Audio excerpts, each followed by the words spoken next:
वंदे लोकतिलकं सत्तत्वार्ता विभूषणं अमर कीर्त्युच्चारणं क्रुद्धं लोकजीवनं प्रणय प्रमत्त जागतिपनं वंदे जीवन जीवन सत्पुरुषं।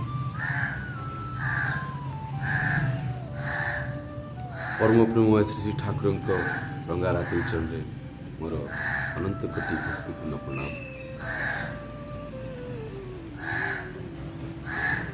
एवं आजिर यही बाणी पाठरे पत्रकोटी ग्रंथ पाठरे जो भागवती देखते समस्त दादा माँ मान मोर प्रेम प्रीति भल पाइबा सहित आनंद आशा करे समस्ते भलरे अछंती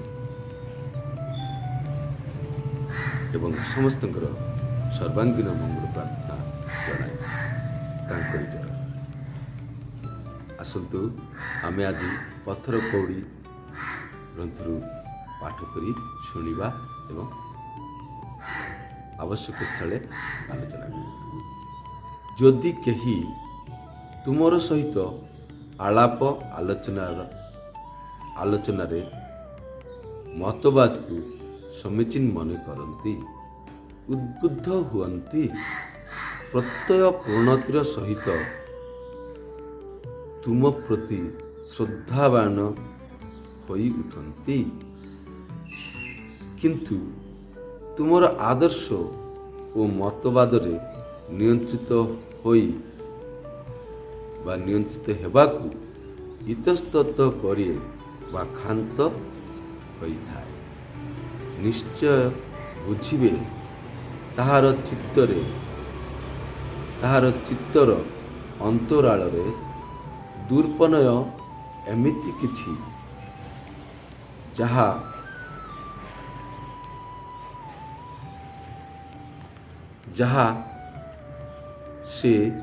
जहाकु से अतिक्रम करिबारे दुष्ट दुर्बलतार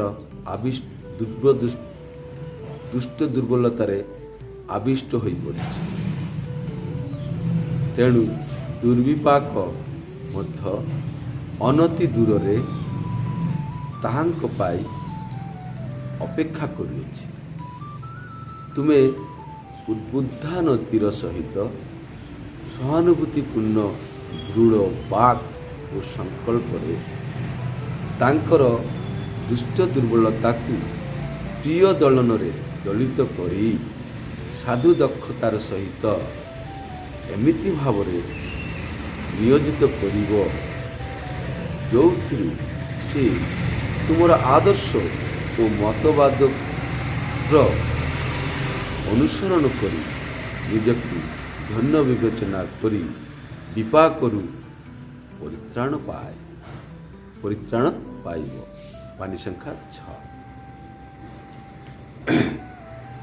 एठी आमे कौन बुझिलु जे ना कही जणे जदि मो सहित मिसी आलाप आलोचना एवं मु जो मतवाद तांको सामने रखुची से मतवाद को से उचित मन कर ठीक बोली भावुची एवं उद्बुद्ध हुए तांकर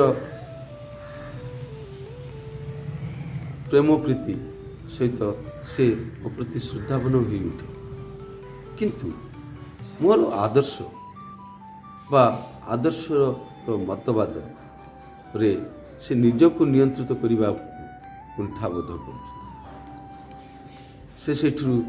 विरत रही ठाकुर कहते एमिति जदि परिस्थिति केबे तुम देखा पाओ को व्यक्ति मध्य हेले बुझिब तांकर मनर अंतस्थल चित्त अंतराल दुर्पनय एमंतर किछु आछे दुर्पनय एमिति किछि अछि अर्थात जहाठू मुकुलिबा जोथिरु बाहरी आसवाटा कष्टकर एमिति किछि अछि जोथिरु जहाकु अतिक्रम करी क्रॉस करिकी पास करिकी आसीबारे पाई आमर जो अवसाद उत्पादक ଦୁର୍ବଳତା, এই ଦୁଷ୍ଟ ଦୁର୍ବଳତାର ଘେରରେ ପଡ଼ିଯାଇଛି, ବନ୍ଧନରେ ପଡ଼ିଯାଇଛି। ତେଣୁ ଏହି ଦୁର୍ବଳତା ଆମକୁ ନଷ୍ଟ କରିଦିଏ, ବିନାଶ ଆଡ଼କୁ ନେଇଯାଏ। ତେଣୁ ଠାକୁର କହୁଛନ୍ତି ତାହାକୁ ଅପେକ୍ଷା କରି ଦୁର୍ବିପାକ ମଧ୍ୟ ଚାହିଁ ବସିଛନ୍ତି, ଅତି ଶୀଘ୍ର ତାକୁ ଆକ୍ରମଣ କରିବେ। ତେଣୁ ଏହି ପରିସ୍ଥିତିରେ ଆମର କରଣୀୟ କ'ଣ? ମୋର କର୍ତ୍ତବ୍ୟ କ'ଣ? ମୁଁ କ'ଣ କରିବି? କହୁଛନ୍ତି ଉଦ୍ବୁଦ୍ଧାନତିର ସହିତ, ଅର୍ଥାତ୍ ମୁଁ ଯେଉଁଥିରେ ଉଦ୍ବୁଦ୍ଧ, ଅର୍ଥାତ୍ ମୁଁ ମୋ ଆଦର୍ଶରେ ଉଦ୍ବୁଦ୍ଧ, ତାଙ୍କ ପ୍ରତି ନତି ରଖି ସହାନୁଭୂତିପୂର୍ଣ୍ଣ ଦୃଢ଼ ବାକ୍ୟରେ ଏବଂ ସଂକଳ୍ପର ସହିତ ସେହି ଦୁର୍ବଳତା, ଦୁଷ୍ଟ ଦୁର୍ବଳତାକୁ ପ୍ରେମର ସହିତ ଦବେଇ ଦଳନ କରି ପବିତ୍ର ଓ ସୁନ୍ଦର ସାଧୁତାର ଭାବ ନେଇ ଦକ୍ଷତାର ସହିତ ଏମିତି ଭାବରେ ତାକୁ ନିୟୋଜିତ କରିବାକୁ ପଡ଼ିବ, ନିୟନ୍ତ୍ରିତ କରିବାକୁ ହେବ, ଯେଉଁଥିରେ ସେ ମୋ ଆଦର୍ଶ ଓ ମତବାଦକୁ ଅନୁସରଣ କରିବେ ଏବଂ ଅନୁସରଣ କରି ନିଜକୁ ଧନ୍ୟ ବିବେଚନା କରିବେ ଏବଂ ଯେଉଁ ଆସୁଥିବା ବିପଦରୁ ବା ବିପାକରୁ ପରିତ୍ରାଣ ପାଇବେ। ତ ଏଇ ଯେଉଁ କଥାଟା କହିଲେ ଏମିତି ଭାବରେ ନିୟୋଜିତ କରିବାକୁ, এইটা କିନ୍ତୁ କୌଣସି କ୍ଷେତ୍ରରେ ବା ପ୍ରତ୍ୟେକ କ୍ଷେତ୍ରରେ ଗୋଟିଏ ପ୍ରକାର ହୁଏ ନାହିଁ। ବ୍ୟକ୍ତି, ସ୍ଥାନ, କାଳ, ପାତ୍ର ବିଶେଷରେ ବିଭିନ୍ନ ପ୍ରକାର ହୋଇଥାଏ ଏବଂ କିପରି ଭାବରେ ମୁଁ ତାଙ୍କୁ ମୋ ଆଦର୍ଶ ବା ମତବାଦକୁ ଅନୁସରଣ କରାଇବି, এইটা ହେଉଛି ଆମ ପାଇଁ ସାଧନାର କଥା। ଆମ ମନ ଭିତରେ ଆସୁଥିବା ବୁଦ୍ଧିର କଥା, ବିବେକର କଥା, କର୍ମ କରିବାର କଥା, କ'ଣ କଲେ କିପରି ଭାବରେ ସେ ମୋର ଆଦର୍ଶକୁ ବା ଆଦର୍ଶର ମତବାଦକୁ ଅନୁସରଣ କରିବେ।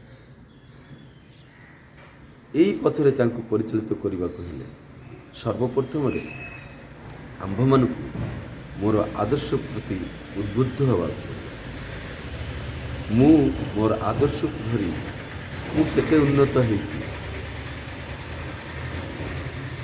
ମୁଁ ମୋର ଆଦର୍ଶକୁ ଅନୁସରଣ କରି ମୁଁ କେତେ ଦୂର ଆଗେଇଛି, ସେଇ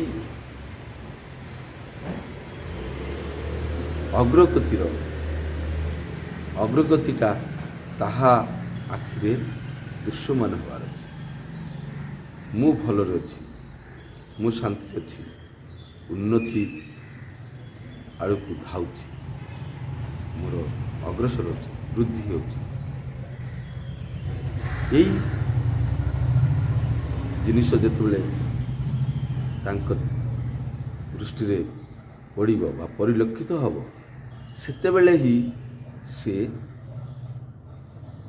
ଅନୁପ୍ରାଣିତ ହେବ, ମୋର ଆଦର୍ଶକୁ ଅନୁସରଣ କରିବା ପାଇଁ ବିବେଚନା କରିବ ଏବଂ ବିପାକରୁ ପରିତ୍ରାଣ ପାଇବ।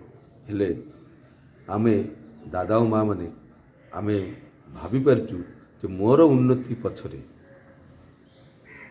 ମୋର ଉନ୍ନତି ହେଲେ କେତେ ଲୋକର ମଙ୍ଗଳ ହେଇଯିବ।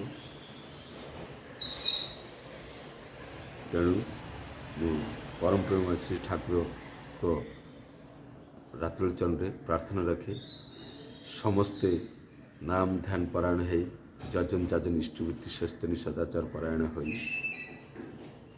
ଯେପରି ତାଙ୍କୁ ଲତା ପରି ଜାବୁଡ଼ି ଧରି ଆଗେଇ ଯିବୁ, ଆମର ସ୍ୱଭାବ ଚରିତ୍ର ଚଳନ ସବୁକିଛି ତାଙ୍କ ଅନୁସାରେ ହେବ ଏବଂ ସେଇଟା ହିଁ ହେବ ମୋର ପ୍ରକୃତ ଯଜନ ଯାଜନ। ଏଥିରେ ମୁଁ ଉଦ୍ବୁଦ୍ଧ ହୋଇ ଯେମିତି ହେବି, ଅନ୍ୟ ମଧ୍ୟ ମୋ ପାଖରେ ଆସିକି ସେଇଭଳି ଉଦ୍ବୁଦ୍ଧ ହେବେ। ତାଙ୍କୁ ମଥାରେ ରଖି ପରମ ପିତାଙ୍କୁ ନେଇ ଆମେ ଆଗେଇ ଚାଲିବା। ଏହା ହିଁ ଠାକୁରଙ୍କ ପାଖରେ ପ୍ରାର୍ଥନା। ଆଜିର ବାଣୀପାଠ ଏଠି ଶେଷ କରିଛି। ନେକ୍ସଟ ପୁଣି ଦେଖା ହେବ ନେକ୍ସଟ ଭିଡ଼ିଓରେ। ସେତେ ସମୟ ପର୍ଯ୍ୟନ୍ତ ମୋତେ ବିଦାୟ ଦିଅନ୍ତୁ। ସର୍ବେ ସୁଖିନଃ ଭବନ୍ତୁ, ସର୍ବେ ସନ୍ତୁ ନିରାମୟା, ସର୍ବେ ଭଦ୍ରାଣି ପଶ୍ୟନ୍ତୁ, ମା କଶ୍ଚିତ୍ ଦୁଃଖଭାଗ୍ ଭବେତ୍। ଜୟ ଗୁରୁ।